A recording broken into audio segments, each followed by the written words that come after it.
મમ્મીજી તમે તો ખરેખર મને ફસાવી દીધી. મને ખબર હોત કે તમે આવું કરશો તો મેં રાતના જ પપ્પાજી સાથે વાત કરી લીધી હોત.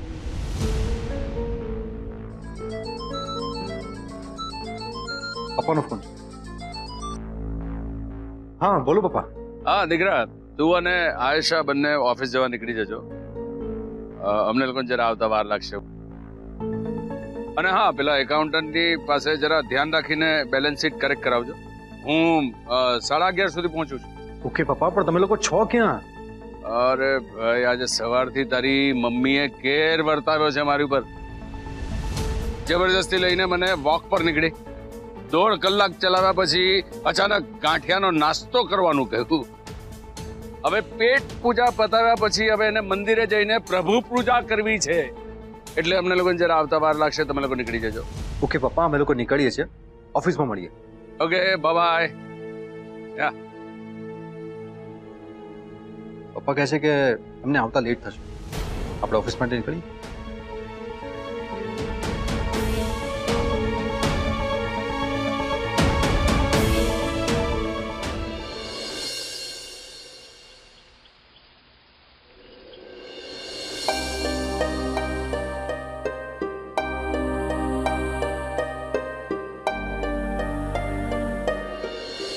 મોટી બેન, તમે તો બહુ વાર કરી દીધી આવવામાં. કેમ, તારે મારું કઈ કામ હતું સવિતા?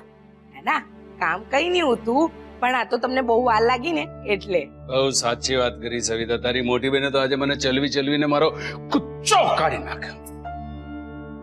આટલું જો હું ઓફિસની દિશામાં ચાલ્યો હોત ને તો હમણાં ઓફિસે બેઠો હોત.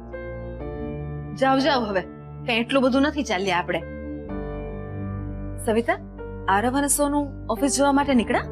મોટી બેન, હું કોથમીર લેવા ગઈ ને ત્યારે એ લોકો તૈયાર થતા આવતા, અને હું પાછી આવી ને ત્યારે એ લોકો ઓફિસ જવા નીકળી ગયેલા. હું મારું કામ પતાવું. હે હાશ, એમાં હાશ શું વળી? એ લોકો તો ઓફિસે રોજ જ જાય છે. હા, એટલે રોજ ઓફિસે જાય જ છે, પણ આ તો આપણે કારણે એ લોકોને ઓફિસ જવામાં મોડું ન થયું એટલે.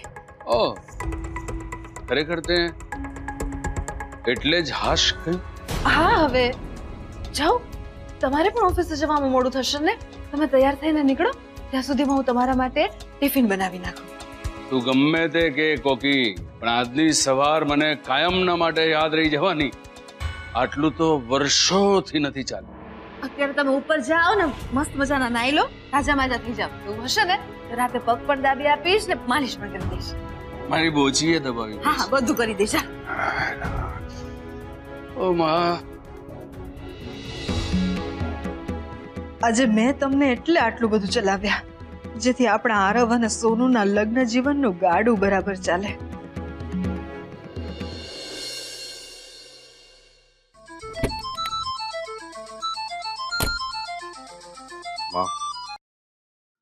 હા માં, બોલ.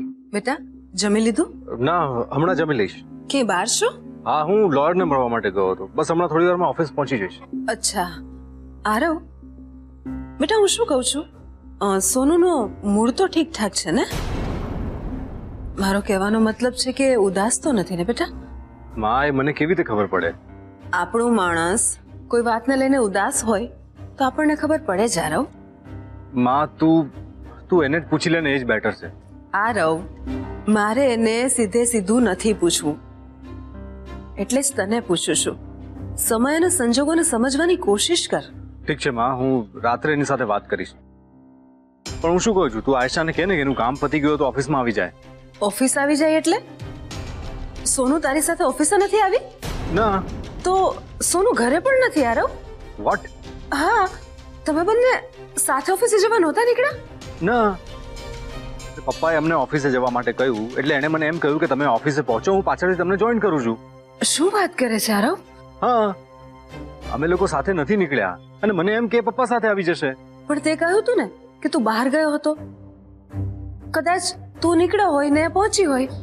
ના માં, મારી હમણાં જ પપ્પા સાથે બીજા કોઈ કામને લઈને વાત થઈ. એમણે કહ્યું કે... શું કહ્યું તારા પપ્પાએ આરવ?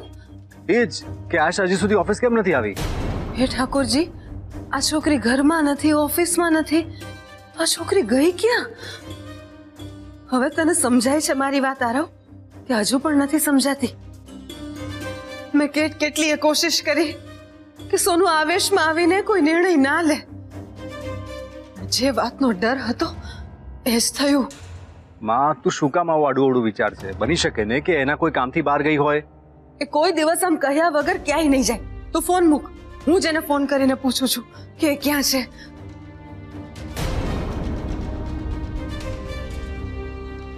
આમ અચાનક આયશા ક્યાં ગઈ હશે?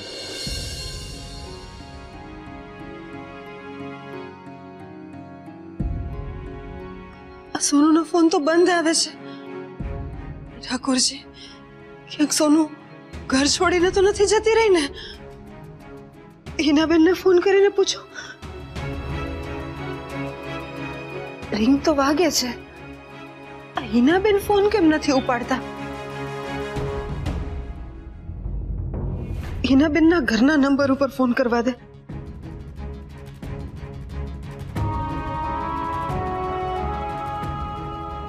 સોનુને ખબર હશે જ કે અમે એને ઘરે ફોન કરશું જ. એને કદાચ હિનાબેનને ફોન ઉપાડવાની ના તો નહીં પાડી હોય ને?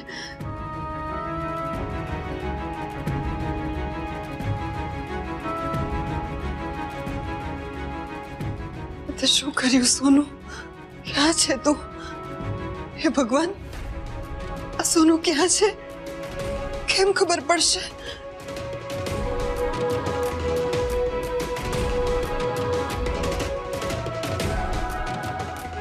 આરવના પપ્પા રાતે ઘરે આવીને પૂછશે કે સોનું ક્યાં છે, તો શું જવાબ આપીશ?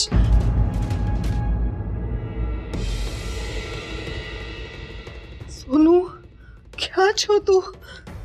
ફોન કેમ નથી ઉપાડતી? કારણ કે હું જે પરિસ્થિતિ, જે સંજોગોમાં છું એ જોઈને હવે મને પણ લાગી રહ્યું છે કે ભગવાન પણ એવું વિચારતા હશે કે શું કામ હજી પણ અહીંયા છે. મુક્ત કરી દે પોતાની જાતને અને આરવને, બંનેને. આ તે શું કર્યું સોનું? આ તે શું કર્યું? મેં તને ના પાડી હતી છતાં પણ તે... મારે કઈ નકારાત્મક નથી વિચારવું. થોડીક વાર રાહ જો. બની શકે કે સોનું અત્યારે ગુસ્સામાં હશે એટલે કદાચ ફોન બંધ કરીને બેસી ગઈ હશે અને હિનાબેનને પણ એને ફોન ઉપાડવાની ના પાડી હોય એટલે થોડી વાર પછી પાછો ફોન કરીશ. આયશાને ફોન કરવા દે.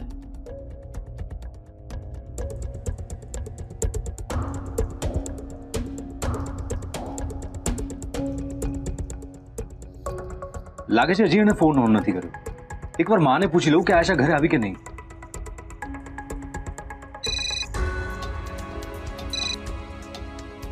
હા બોલ. સોનુનો ફોન આવ્યો? કોઈ વાત થઈ એની સાથે? એકચ્યુઅલી માં આયશાનો બપોરે ફોન આવ્યો હતો. હે? સોનુનો ફોન બપોરે આવ્યો હતો ને તું છેક મને અત્યારે કહે છે? શું કહ્યું એણે? ક્યાં છે?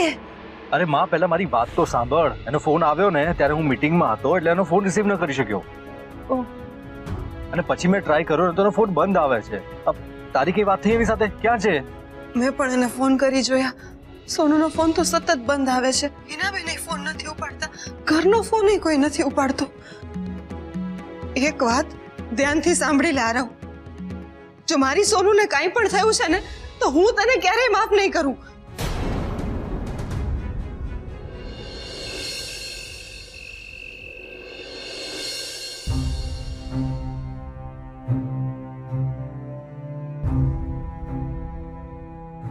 મોટી બેન, રસોઈ માંડી દેવ કે થોડી વાર છે? થોડી વાર પછી. શું વાત છે? આજે હજુ સુધી આયશાબેન આવ્યા નહીં ઘરે? રોજ તો એ આ ટાઈમે આવી જાય છે ને? સોનુ ઓફિસે ગઈ હોય તો પાછી આવે ને. મોટી બેન, શું વિચારમાં પડી ગયા? કઈ નહીં. એક કામ કર, તું ભાખરીનો લોટ બાંધ, હમણાં ચોડવા માટે આવું છું. ભલે બેન.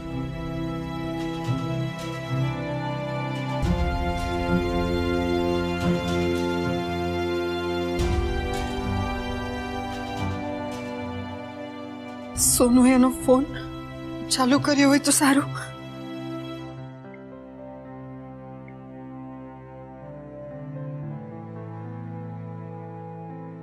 હાશ, રિંગ તો વાગે છે. જય શ્રી કૃષ્ણ કોકિલાબેન, બોલો. હિનાબેન, આ સોનુનો ફોન તમે ઉપાડ્યો એટલે સોનુ તમારે ત્યાં જ આવી છે ને? હા, સોનુ અહીંયા જ છે. શું આ તો કઈ રીત છે બેન? હું ક્યારનો સોનુને ફોન કરતી હતી પણ સોનુનો ફોન તો સતત બંધ જ આવતો હતો. મારો તો જીવ ઊંચો થઈ ગયો. હે કોકિલાબેન, સોનુ તમને ફોન કરવાની જ હતી. પણ ક્યારે? મારો જીવ જતો રહેશે ત્યારે? તમને ખબર છે સોનુનો ફોન સતત બંધ આવે છે, તમે ફોન ઉપાડતા નથી અને તમારા ઘરના ફોનમાં પણ સતત ઘંટડી વાગ્યા જ કરે છે. તમને ખબર છે બેન કેવા કેવા ખરાબ વિચારો આવતા હતા મને? અને સોનુ તમારા ઘરે જ આવી હતી તો મને એ તો કહો કે ફોન બંધ કરીને કેમ બેઠી છે? અને ત્યાં આવી તો ત્યાં પહોંચીને મને ફોન તો કરી શકતી હતી કે મમ્મીજી હું ઘરે જ આવું છું. અને હિનાબેન, તમે પણ મારા ફોન કેમ ના ઉપાડ્યા? હું તમને પણ ઠપકો આપવાની છું. માફ કરજો કોકિલાબેન, હું તમારો ઠપકો સાંભળવા માટે એકદમ તૈયાર છું અને તમને આટલું બધું ટેન્શન કરાવ્યું એના માટે પણ ખૂબ સોરી. પણ તમારા ભાઈ સાથે બધું એટલું અચાનક બની ગયું ને કે. શું થયું કુંતલભાઈને? મેં સોનુને સવારે ફોન કરીને અહીંયા બોલાવી કારણ કે કુંતલને સારા પગારની એક નવી નોકરી મળી હતી. એટલે જૂની જોબમાંથી એમણે તરત જ રિઝાઇન કરી દીધું. એ તો સારી વાત છે બેન. અરે, એમણે એમનું પીએફ, એમની ગ્રેજ્યુટી એ બધું જ લઈ લીધું અને ગઈકાલથી નવી નોકરી પણ જોઈન કરવાની હતી. પણ શું? પણ નવી કંપનીમાં જ્યાં એ જોઈન કરવાના હતા ત્યાંથી ગઈકાલે જ ફોન આવ્યો કે નવો સ્ટાફ એ લોકો હમણાં મંદીના કારણે અપોઇન્ટ નથી કરવાના. અરે, આ શું વાત કરો છો? અને જૂની કંપનીમાં એમની જગ્યાએ કોઈ નવા સ્ટાફને અપોઇન્ટ કરી દીધા ઓલરેડી. એટલે હવે જૂની કંપનીમાં પણ એમની જગ્યા નથી. એટલે નવી નોકરી તો હાથમાં આવી નહીં અને જૂની નોકરી પણ હાથમાંથી ગઈ. એટલે કુંતલ બહુ ટેન્શનમાં હતા કે હવે આ ઉંમરે નવી જોબ કઈ રીતે મળશે. અને આ જ ટેન્શનમાં એમને ચક્કર આવી ગયા. કુંતલભાઈ પણ છે ને નક્કામાં ટેન્શન લેશે. એ સમજતા જ નથી. મેં એને સમજાવવાનો બહુ પ્રયત્ન કર્યો અને એટલે જ મેં ખાસ સોનુને અહીંયા બોલાવી. સોનુ એમની પાસે હોય તો એમને સારું પણ લાગશે અને જે વાતે મારી નથી માનતા ને તે સોનુ એમને સમજાવી શકશે. હા, એ વાત સાચી. મેં સોનુને કહ્યું પણ ખરું કે હું કોકિલાબેનને વાત કરી દઉં, પણ સોનુએ મને કહ્યું કે ના, મમ્મીજી મને અહીંયા આવવાની ના નહીં પાડશે. હા, તો સાચી જ વાત છે ને સોનુની. આવી વાતમાં હું ના થોડી પાડું. પણ સોનુ એનો ફોન બંધ કરીને કેમ બેઠી છે? સોનુ એકચ્યુઅલી સવારે એનો મોબાઈલ ચાર્જ કરવાનો ભૂલી ગઈ હતી અને અહીંયા આવ્યા પછી હું અને સોનુ તમારા ભાઈને પરાણે ચેકઅપ માટે લઈ ગયા. એ દોડાદોડીમાં હું પણ મારો ફોન ઘરે ભૂલી ગઈ. એટલે હમણાં ઘરે આવીને સોનુએ એનો મોબાઈલ ચાર્જમાં મૂક્યો અને મેં તમારા મિસ કોલ જોયા. હું તમને ફોન કરવાની જ હતી ને એટલામાં તમારો જ ફોન સામેથી આવ્યો. હા, તમારી વાત સાચી હિનાબેન, પણ કોઈ બીજાના ફોનમાંથી પણ એક ફોન તો કરી દેવો જોઈતો હતો ને સોનુએ મને. આમ અચાનક કયા વગર ચાલી જાય તો કોઈને પણ ટેન્શન તો આવે ને. તમારી બધી વાત સાચી કોકિલાબેન, પણ સાચું કહું ને, રિપોર્ટ માટે ગયા ત્યારે તો હું એટલી બધી ટેન્શનમાં હતી કે આ વાત મારા મગજમાંથી જ નીકળી ગઈ.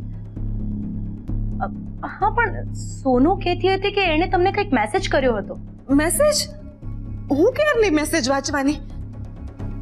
એ બધું જવા દો. હવે મને તમે કહો કે કુંતલભાઈની તબિયત કેમ છે? અત્યારે તો એમની તબિયત સારી છે. બહાર સોનુ સાથે વાતો કરતા બેઠા છે. તમે કહો તો સોનુને ફોન આપો. ના, અત્યારે ભાઈ બહેનને સાથે બેસવા દો અને વાતચીત કરી લેવા દો. હું સવારે વાત કરીશ એની સાથે. સારું. હા બેન, જય શ્રી કૃષ્ણ. જય શ્રી કૃષ્ણ. સોનુએ મને મેસેજ કર્યો? મમ્મીજી, I am at my home. Don't worry, I am safe.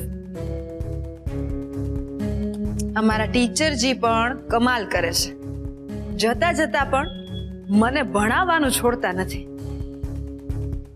પણ ઠાકોરજી કરે ને કુંતલભાઈની તબિયત જલ્દીથી સુધરી જાય અને સોનુનું પણ અત્યારે એમનું ધ્યાન રાખવામાં મન પરોવાય તો હાલ પૂરતો એનો નિર્ણય લેવાનો વિચાર માંડી વાળે. ઠાકોરજી, જી જી જી, કાલે 11 વાગ્યા સુધીમાં ઓફિસ પહોંચી જઈશું. ના ના, કાલે હું ઓફિસ આવી જાઉં પછી આ પ્રોજેક્ટ વિશેના દરેકે દરેક ફાઇનલ ડિસિઝન્સ લઈને જ પછી છૂટા પડીશું. Okay, don't worry. યા, મળીએ કાલે. ઓકે. કોકી, મારી ચા તૈયાર છે. કોકી, તું મને ચા પીવડાવવાની છે કે ડાયરેક્ટ જમવા જ બેસાડવાની છે?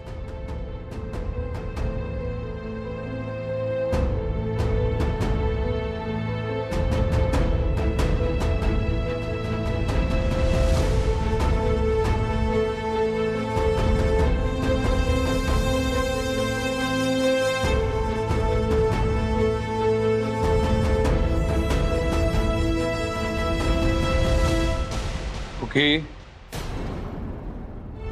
કોકી, તારું ધ્યાન ક્યાં છે? આજ સવારથી જોઈ રહ્યો છું તું કોઈક ટેન્શનમાં છે. શું વાત છે કોકી? તમે પણ દરેક વખતે તમે આમ ધારો ને એવું જ હોય એવું જરૂરી નથી. હા, હું જરાક વિચારોમાં ખોવાયેલી હતી એટલે આમ જરા ધ્યાન ના રહ્યું, પણ એનો મતલબ એ જરાય નથી હો કે હું ટેન્શનમાં છું. જો તું વાતને આડે પાટે નહીં લઈ જા અને સીધે સીધું કહી દે. જો તું આમ મને અંધારામાં રાખશે તો ઘરના ટેન્શનમાં હું ઓફિસનું કામ કેવી રીતે કરીશ? કોઈ ટેન્શન તો છે કોકી. બોલને, શું વાત છે? હવે હું તમારા માટે ચા બનાવું કે પછી તમારા સવાલોના જવાબ આપું? અને તમે તમારી જાતને બહુ આમ હોશિયાર માનો છો ને? એક કામ કરો ને, તમે જાતે જ જાણી લો ને હું શું કામ ટેન્શનમાં છું. ત્યાં સુધી હું તમારા માટે મસ્ત મજાની મસાલાવાળી ચા બનાવીને આવું છું. અને આરવ પણ આવતો જશે, તમે ફ્રેશ થઈને આવો, આપણે સાથે જમી લઈએ.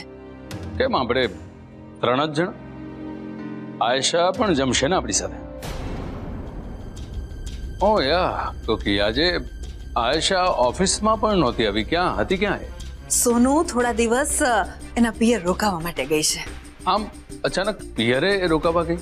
હા, કુંતલભાઈની તબિયત થોડી ખરાબ છે એટલે હિનાબેનનો ફોન આવ્યો તો હિનાબેને એને થોડા ટાઈમ માટે રોકાવા બોલાવી છે.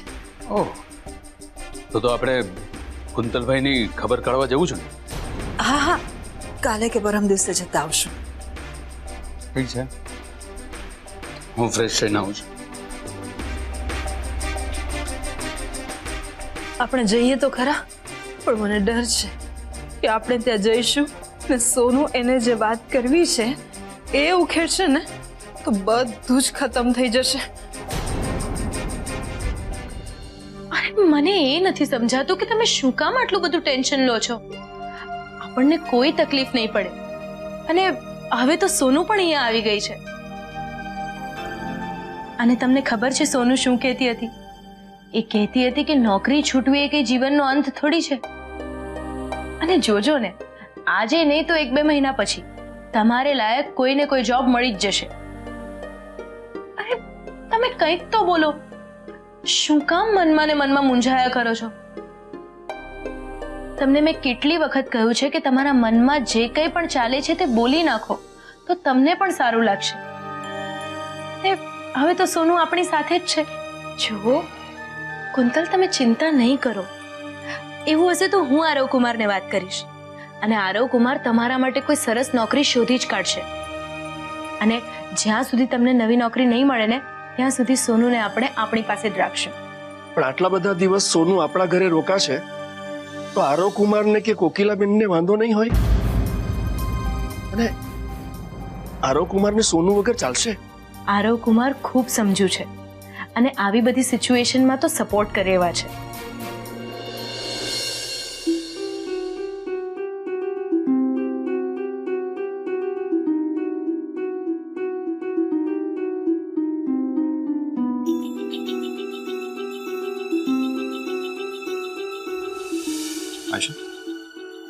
શું જોવું છે? ચાલ. આવી જિંદગી જીવવી તો અલાઉ નથી. જોઈ તો શકું ને.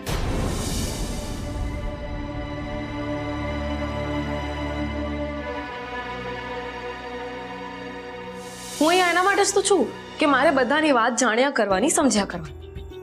અને તમે બધી વાત નિખાલસતાથી કહી દો છો, પણ તમે જાણવાની કોશિશ કરી છે કે મારા મનમાં શું ફીલ કરું છું, મને કેટલું દુઃખ થાય છે? આ વખતે આયશા વધારે પડતી હર્ટ થઈ છે, પણ હું પણ શું કરું આયશા? ટ્રસ્ટ મી, જે કંઈ પણ થયું એ મેં જાણી જોઈને નથી કર્યું.